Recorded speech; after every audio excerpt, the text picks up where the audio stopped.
Law of demand.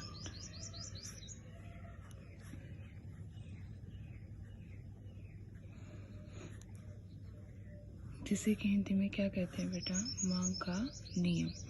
Law of demand थोड़ा सा मैंने आपको करा दिया था, डिमांड क्या होती है यहाँ तक हो चुका था।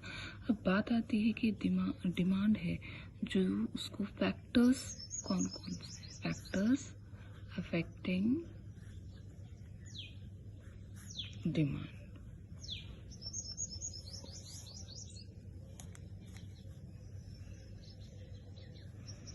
कौन कौन से फैक्टर्स हैं जो क्या करते हैं, डिमांड को अफेक्ट करते हैं। देखिए, जो फैक्टर्स डिमांड को अफेक्ट करते हैं, सबसे पहले तो आती है जिस प्रोडक्ट की हम डिमांड कर रहे हैं उस प्रोडक्ट की प्राइस, दैट प्रोडक्ट्स प्राइस, उस प्रोडक्ट की प्राइस उसे काफ़ी ज़्यादा अफेक्ट करते हैं। देखिए, अगर प्रोडक्ट की प्राइस क्या हो जाती है, कीमत बढ़ जाती है, ठीक है, तो डिमांड हमेशा क्या होती है, घट जाती है। जब कोई भी प्रोडक्ट महंगा हो जाता है तो हम उसे क्या करते हैं, कम खरीदते हैं। अगर क्या हो जाती है, प्रोडक्ट की प्राइस कम हो जाती है तो उस प्रोडक्ट की डिमांड क्या है, बढ़ जाती है। ऐसा तभी होता है जब पर्सन की इनकम क्या होती है, स्टेबल होती है।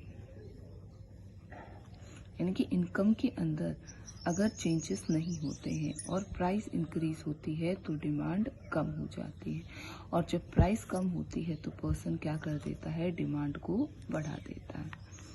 Now it is the second point is income.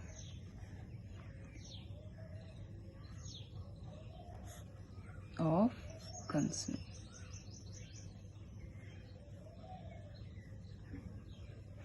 जब किसी इनकम को हम ऑलवेज डिनोट करते हैं वाई से। जब एक पर्सन की क्या हो जाती है, इनकम बढ़ती है, पैसे उसके पास ज़्यादा होते हैं तो वो क्या करेगा, डिमांड भी ज़्यादा करेगा। और जब एक पर्सन की क्या हो जाती है, इनकम कम होती है तो उसकी डिमांड भी क्या हो जाती है, रिड्यूस्ड हो जाती है, कम हो जाती है। Third factor is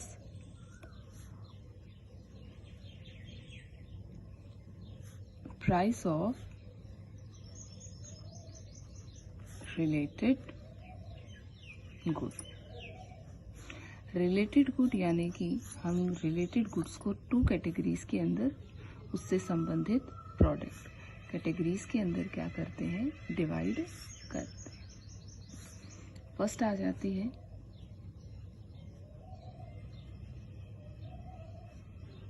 substitute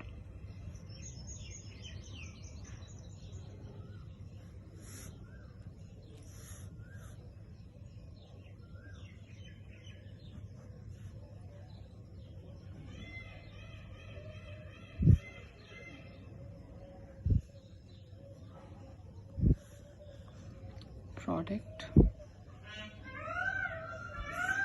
second is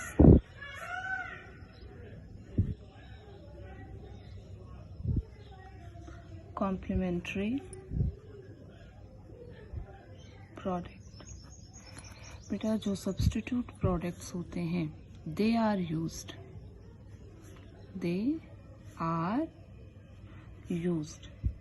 in place of one another।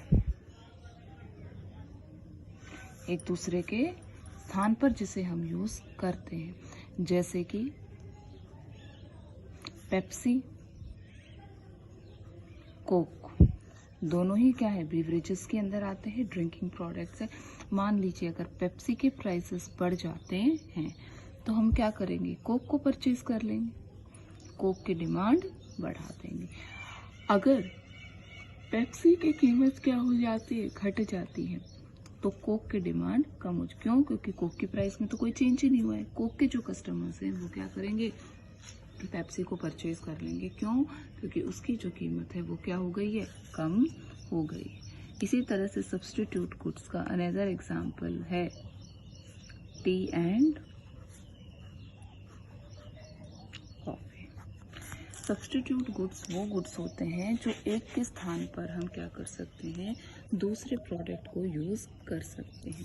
जैसे पेप्सी की प्राइस बढ़ने पर हम क्या करेंगे, कोक को परचेज कर सकते हैं। इसी तरह से ही पेप्सी के जब प्राइसेस कम हो जाते हैं तो जो लोग कोक की डिमांड कर रहे थे that persons are shifted to, वो पेप्सी की तरफ शिफ्ट हो जाएंगे और कोक की जो डिमांड है वो क्या हो जाएगी, घट जाएगी। Now the next is complementary goods. Complementary goods are those goods, ये वो गुड्स होते हैं विच आर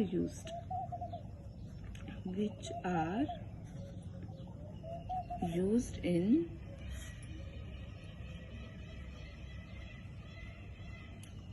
कॉम्बिनेशंस के अंदर, जिन्हें हम क्या करते हैं, यूज करते हैं। यानी कि जब तक कार, पेट्रोल, ये दोनों किस में आते हैं, कॉम्प्लीमेंट्री गुड्स के अंदर। कार के अंदर जब तक पेट्रोल नहीं डलेगा उसका यूज कुछ भी नहीं, ठीक है। जब तक हम दो प्रोडक्ट्स को क्या करेंगे, कंबाइन करेंगे, तभी वो क्या होगा, प्रोडक्ट यूजफुल या फिर फ्रूटफुल होगा।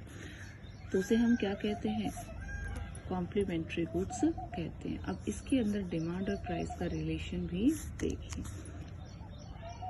कार के prices, price of car raise अगर बढ़ जाते हैं तो पेट्रोल की demand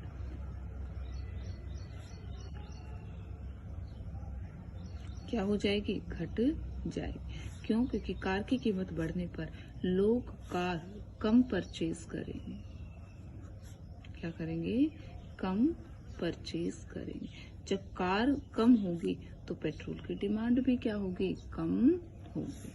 When the car prices falls, जब क्या हो जाता है, कार के प्राइसेस फॉल्स हो जाती हैं, घट जाती हैं, कम हो जाती हैं, तो लोग क्या करेंगे, परचेज मोर कार।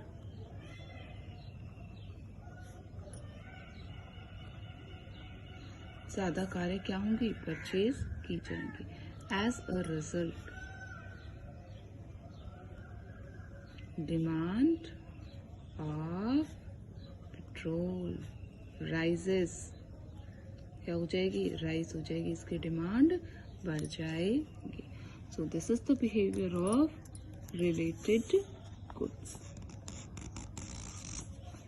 इनकम हो गया। अब लास्ट टॉपिक इसके अंदर बचता है फैक्टर्स के अंदर, टेस्ट एंड प्रेफरेंसेस। तो कई बार हमारा टेस्ट भी बदल जाता है, तो जब टेस्ट बदल जाता है तो जो चीज़ें हमें पहले अच्छी लग रही थी वो अब नहीं लगेंगी, तो हम उनकी डिमांड को क्या कर देंगे, कम कर देंगे। अब जो हमें चीज़ें क्या लग रही हैं, अच्छी लगेगी, उनके डिमांड को हम क्या कर देते हैं, बढ़ा देते हैं। तो टेस्ट एंड प्रेफरेंसेस क्या होते हैं, लगातार बदलते रहते हैं। एक इक्वेशन में पूछा जाता है, define the demand function. Demand function को एक इक्वेशन के अंदर क्या कीजिए, बताइए। तो देखिए, डिमांड फंक्शन, ये डिमांड हो गई एक्स ऑफ प्रोडक्ट। हमने एक्स क्या कर लिया है, प्रोडक्ट ले लिया है, कॉमोडिटी एक्स ली है, इज इक्वल टू फंक्शन। ये फंक्शन को डिनोट करता है, कि फंक्शन को डिनोट करेगा तो अब हम इसमें लिखेंगे कौन कौन से फैक्टर्स इसको अफेक्ट करते हैं। जैसे मैंने पी एक्स लिख दिया, P X is equal to price of X commodity. जो एक्स प्रोडक्ट है, उस एक्स प्रोडक्ट है उसकी price.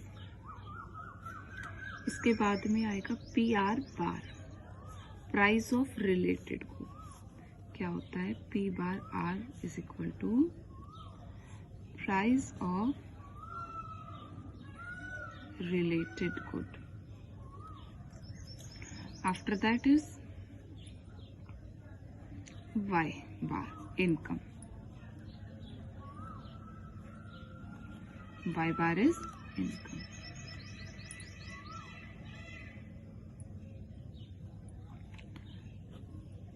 T and P, taste and preferences. And expected E bar, expected price in future. कई बार होता है कि प्रोडक्ट की प्राइसेस हमसे तो कहते हैं कि नहीं अभी मत खरीदो, आगे ना फ्यूचर पे प्राइसेस क्या होंगे, घटेंगे, तब परचेज करेंगे। यानी कि हम इन्हें एक्सपेक्टेशंस की हैं कि फ्यूचर के अंदर क्या होगी, प्रोडक्ट की प्राइस रिड्यूस होगी और तब हम क्या करेंगे, प्रोडक्ट को परचेज करेंगे। अब इन सब चीज़ों में एक चीज़ आपने नोटिस की, पी के ऊपर भी बार है, वाई पर भी बार है, टेस्ट एंड प्रेफरेंसेस पर भी बार है और ई के ऊपर भी क्या है, बार लगा। बेटा जो हमारा क्या है, लॉ है डिमांड का। देखिए डेफिनेशन आपने की होगी, law of demand. When there is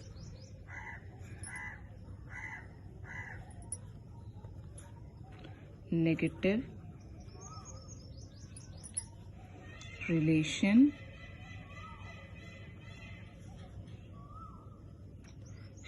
between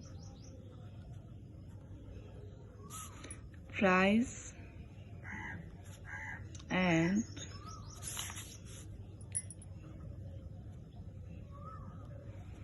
quantity demanded, when other things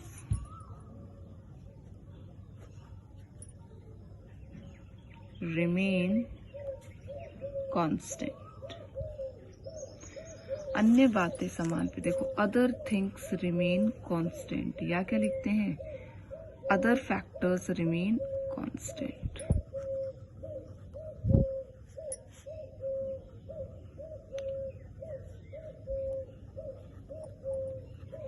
price के अलावा सिर्फ एक जो प्राइस है, जैसे कि डिमांड फंक्शन में क्या लिखा था, dx इज इक्वल टू फंक्शन ब्रैकेट p x, ये प्रोडक्ट की price, price of related good y बार,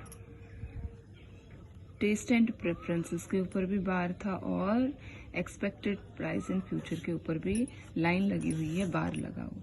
वो यही चीज दिखा रहा है कि इसके ऊपर बार नहीं है, कि सिर्फ प्राइस ही क्या हो सकती है, घट सकती है और बढ़ सकती है।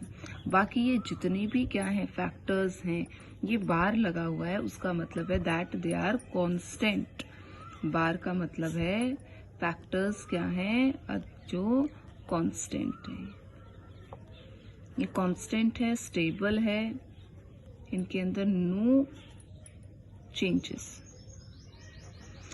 जब भी हम लॉ पढ़ते हैं डिमांड का तो उसमें हम डेफिनेशन में ही देते हैं, जब price, when there is a negative relationship between price and demand.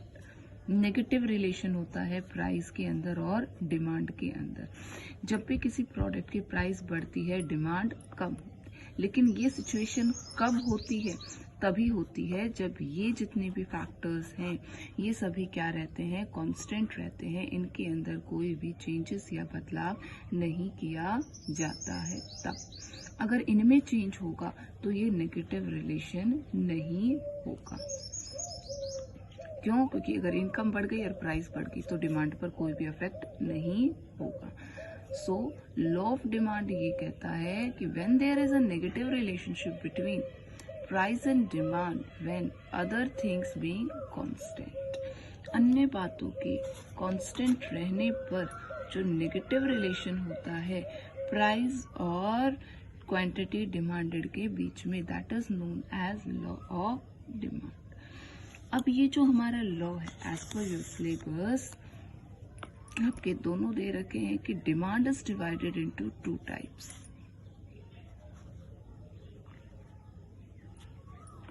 Demand is divided into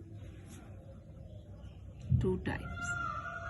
कौन सी दो टाइप्स के अंदर हम इसको डिवाइड करते? पहला तो आता है इंडिविजुअल डिमांड, सेकंड आ जाती है इसके अंदर मार्केट डिमांड। जो इंडिविजुअल डिमांड है, इंडिविजुअल का मतलब होता है वन। व्हेन एक सिंगल पर्सन प्राइस में अप होने पर या प्राइस में डाउन होने पर एक सिंगल पर्सन की जो डिमांड अप होती है या कम होती है, यानी कि इंडिविजुअल जब हम क्या करते हैं, एक सिंगल पर्सन के साथ इस लॉ ऑफ डिमांड को ऑपरेट करते हैं, उसे हम क्या कहते हैं, इंडिविजुअल डिमांड, या फिर क्या कहेंगे, the demand of a single person is known as individual demand. When there is a negative relationship between price and demand, when other things remain constant, when there is a individual person, एक individual person है तब। Market demand क्या होती है, जो various individual persons होते हैं, जैसे कि ये देखिए प्राइस हो गई, quantity demanded bye a person, price 1 2 3 4 and 5, कीमत क्या हो रही है, बढ़ रही है, लगातार बढ़ रही है। पहले 1 थी प्राइस, फिर 2 हो गई, फिर 3 हो गई, 4 हो गई, 5 हो गई। मैं क्या कहेंगे, price is continuously rising. Quantity demanded क्या है इसकी, एक पर ज्यादा डिमांड कर रहे हैं तो प्राइस बढ़ने पर क्या हो गई, डिमांड कम हो गई, 3 बढ़ने पर और कम हो गई, 4 पर और 5 पर और। अब ये जो शेड्यूल हम बना रहे हैं ये इंडिविजुअल पर्सन का है, बस हमने यहीं तक बनाया, एक सिंगल पर्सन का ले लिया और इससे ज्यादा हमने इसको नहीं। तो ये किसका शो हो रहा है, एक इंडिविजुअल एक सिंगल पर्सन का क्या है, शो हो रहा है। अब इसके अंदर हम क्या कर दे, quantity demanded by B person की भी हम ले लेते हैं, और बी की क्या है,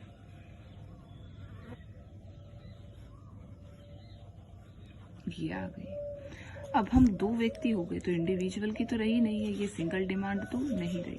मान लो 2 ही मार्केट के अंदर पीपल, दोनों के लेकर अब मैं क्या करती हूँ, मार्केट डिमांड निकालूं। तो जब इसकी मार्केट डिमांड निकालेंगे तो क्या करेंगे, दोनों ही व्यक्तियों की जो डिमांड है, ए की भी और बी की भी, तीसरा सी भी है, डी भी, यानी कि जितने भी पर्सन्स के ले रहे हैं सबको क्या कर देंगे, ऐड करके यहाँ लिख देंगे A plus B is equal to market demand. ये क्या हो गई, मार्केट डिमांड हो गई। जैसे 5 + 6 इज इक्वल टू 11 आ गई, 9 7 5 और 3। तो अब ये क्या हो गई, हमारी मार्केट डिमांड हो जाएगी।